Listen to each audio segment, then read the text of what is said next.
Exam ആയത് കാരണം മാത്രം ഒരാൾ സ്കൂളിലേക്ക് പോവാണ്ട. കാര്യം എന്താണെന്ന് വെച്ചാൽ രാവിലെ തന്നെ അവന് മടിയായിരുന്നു കേട്ടോ. എക്സാം ആയതുകൊണ്ട് പോവാതിരിക്കാൻ പറ്റില്ലല്ലോ. അപ്പോൾ അവിടെ ചെന്ന് കഴിഞ്ഞപ്പോൾ അവിടെയുള്ള ഒരു ഓട്ടോയിലൊക്കെ കയറിയിരിക്കുക. അപ്പോൾ ദേ അവൻ്റെ കൂട്ടുകാരൊക്കെ വന്നു തുടങ്ങിയിട്ടുണ്ട്. ഇവരെയൊക്കെ കാണുമ്പോൾ അവനെല്ലാം മറന്നു പോകും കേട്ടോ. പിന്നെ മൊത്തം കളിയൊക്കെ ആയിരുന്നു. ഇവനെ ദേ ക്ലാസ്സിലേക്ക് വിട്ടിട്ട് ഞങ്ങൾക്ക് ദേ വാവയ്ക്ക് വൈറ്റമിൻ കൊടുക്കാനായിട്ടൊന്ന് തുറവൂർ ആശുപത്രി പോകണമായിരുന്നു. അങ്ങനെ ദേ അവിടെ 12 മണിയൊക്കെ ആയതുകൊണ്ട് തന്നെ അധികം തിരക്കൊന്നും ഇല്ലാണ്ട് കാര്യം കഴിഞ്ഞിട്ടാ. എരമ്പല്ലൂരിൻ്റെ ഭാഗത്ത് ഇതിൻ്റെ അടിയിൽ കൂടി പോകുമ്പോഴേക്ക് എനിക്കിപ്പോൾ പേടിയാണ് കേട്ടോ.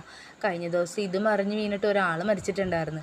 അങ്ങനെ ദേ മട്ടാഞ്ചേരിയിൽ നൊവേനയൊക്കെ കഴിഞ്ഞിട്ട് ഞങ്ങൾ ദേ ഫോർട്ട് കൊച്ചിയിലുള്ള സമൃദ്ധിയുടെ പുതിയ ഔട്ട്ലെറ്റിലേക്കാണ് കേട്ടോ ഫുഡ് കഴിക്കാൻ പോയത്.